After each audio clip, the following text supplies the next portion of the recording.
Ano yan? Bagong uso yan? Hindi, matagal na. Yan ang nagpaamo sa kanila. Yung kanin. Kanin style na. Meron ako ditong favorite. Ito. Sige, ubusin. Simutin. Simutin ninyo.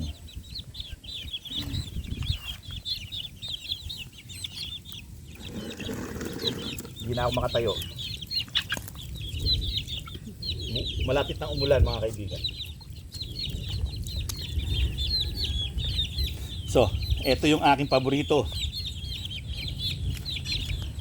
Puro kanin ka pa.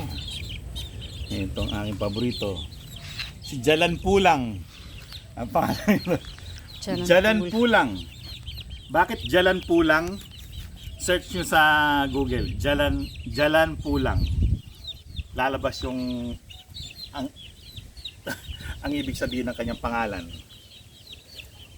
Gusto mo ikaw ang paborito?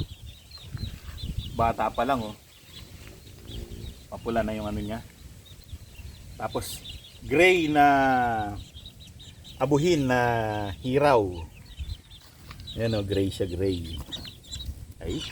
Ito yung bata pa. Pagbubuksan mo na yung kanilang pinaka brooder, tatalo na sa pinto ng brooder. Ito 'yon. Wala pa tong pangalan. Ito pa lang ang may pangalan. Tsaka ito.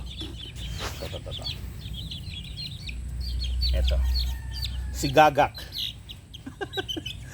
Gagak, Indonesian name siya ng tagak. Ay, uwak. Uwak.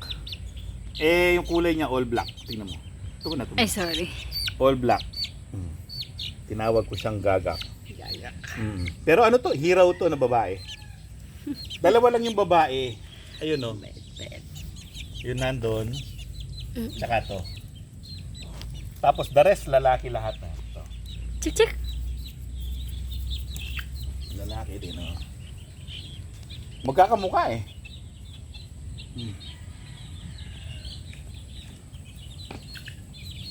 Ito, talisain.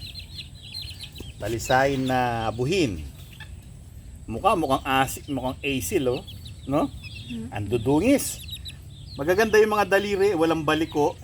Mga daliri nila. Walang balikon daliri.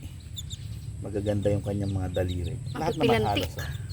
Kahit to si Gaga ko, magaganda yung daliri niya. Walang ito pa, isang talisain na lalaki. Magaganda yung daliri nila. Mukha silang asil lang itsura. Mitra Blue cross ng Speeder Asil. Ayan, nagmana sa nanay ang kulay blue. Na nagmana rin sa tatay talisain. Yung nanay naman, abuhin na pula yun. Ganda, no? Ito maganda to, mapogi. Itong talisain na to. Ang ganda ng stance niya. Lahat mababait. Mababait lahat yan.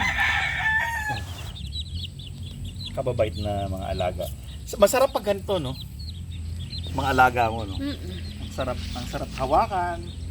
Ang sarap mag-spend ng time kasama yung mga baka mapunit ang short.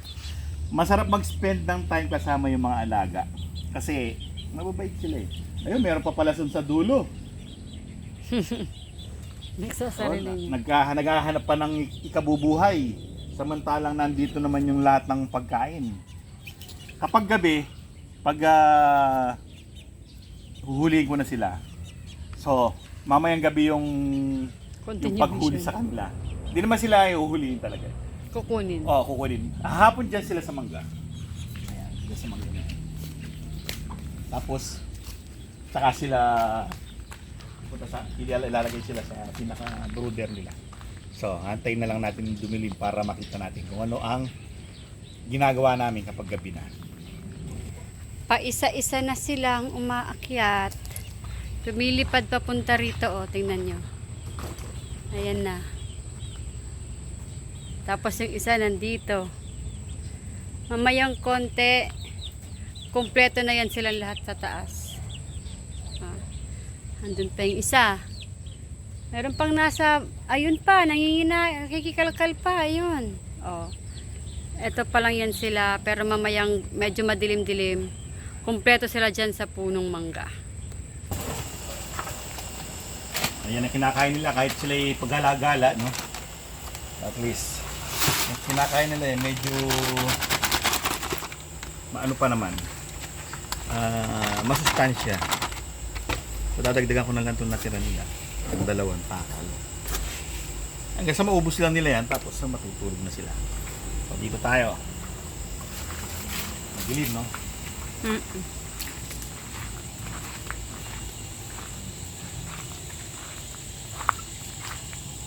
Ito. Nalagay ko lang sa dulo. Ngayon, ilalagay ko naman ng mga solar. Nakaganyan yan. Para meron silang tarpaulin. Para hindi sila nasisilaw. Kasi masyadong maliwanag eh. So, ayan kanilang gabing tulugan. Ngayon, kung mapapansin nyo, mga kaibigan, may gumagalaw dito sa puno.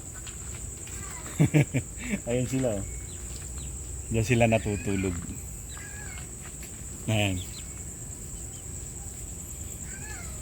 Kita ba dyan? So, ganito ko sila kinukuha. Saan ba yung iba? Para hindi sila Saan ba yung iba banda? ganong nagugulat. Nandiyan lang yan. Somewhere. Basta nandiyan yan. Nandito sila lahat tatay. Nandito. Nandito sila. Ayan. Ayun, mga itim kasi. So, ganito ko silang kinukuha. Sa taas ko lang sila ganyan. Tara. Tapos pupuha pa tayo dito.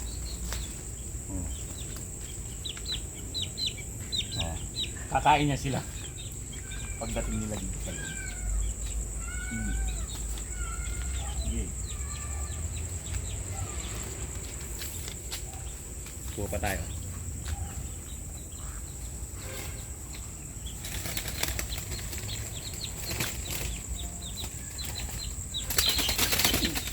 Huwag mo pa kaning kapatid mo.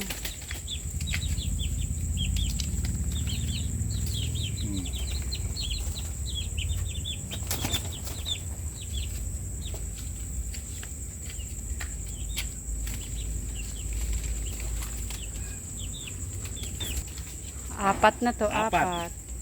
6. 6. Ito yung kaisa-isang talisain na blue. Babae.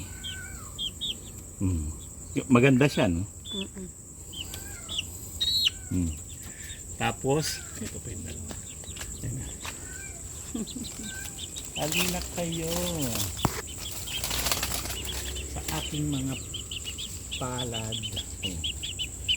Napakadali na nilang kunin eh. Tapos gaganyan mo. Apat na. Kakain yan sila, iinom. Tapos mamaya-maya, siguro pag tapos na silang kumain, nakain na nila. Pag magdidim na tong mga solar, magdidim yan mamaya-maya. Kasi hindi naman sila talagang Kababad sa araw. babad sa araw dahil sa makulimlim ngayon. Matutulog na sila. Kaya naman nilalagyan namin ng ilaw para hindi sila nilalamok. Kasi kapag madilim, nandyan na yung naatake sila ng lamok. Kapag maliwanag kasi, sila ang aatake sa lamok. Ang ganda nilang tignan, no? Ba, may basket ka pa, may ilaw ka pang nakasabit ah. Siyempre, alam nyo naman, mas maganda yung ganyan para nakikita ko yung dinadaanan ko. Di ba? Ayan, pag naglalakad ako, ito yung basket nga pala. Nakikita ba dyan? Lalagyan na ng mga inumin.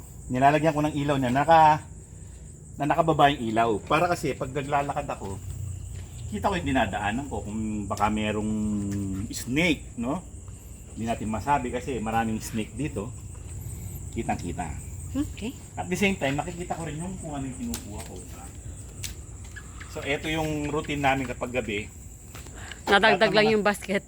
Lahat ng mga inuman, kainan, tinatanggal na lahat namin yan. Kasi maraming palaka. Hindi lang ahas ang marami dito. Pati palaka rin. So, katulad nito. Yan. Mhm. Naiilangan ko ngayon yung kukunin ko na yan. Mhm. Ayan pa. Kapag gabi na yan, kinukuha na namin yun. Sinusumingan ng palaka kasi yan. Tapos yung mga natitirang pagkain na yan, tirang pagkain, mamaya papakita ko sa inyo. Anong ginagawa namin sa tirang pagkain? Kasi minsan, lalo-lalo na yung mga dumalaga, nagtitira ng pagkain. So, lahat na naman inuman, eto na lahat. O, eto ngayon. Inuman, kainan. Tapos, yung mga natirang pagkain, katulad nito. Kasi yung mga, may mga sisiyo pa sa likod, nagtitira ng pagkain. Eto, konti lang naman natitira. Yan, eto naman, hindi naman nasasayang yan. Napupunta yan sa mga alagang bibi. Binibigay namin yan. O, tapos ganito ginagawa namin sa mga kainan. Ito na ngayon, tataob na. Ayan, nakikita nyo mga nakataob yan. O, ibig sabihin, pag nakataob, ubos. Yung mga hindi pa nakataob, ibig sabihin, may laman pa yan, babalikan para kolektahin. Sayang kasi, di ba, pag natira lang dyan, hayaan mo, pupuntahan ng palaka yan, kakainin. Kaya langgam, palaka, pinaka hindi magandang pumupunta dyan, daga. Kasi nag-iiwan sila ng ihi, ng kanilang ipot. Minsan nakokontaminate yung lugar ng mga daga. So well mga kaibigan, napaka-alinsangan na gabi. No? Kita nyo naman ako'y natutunaw. Gabi na, ang alinsangan pa. Iba yung panahon natin ngayon.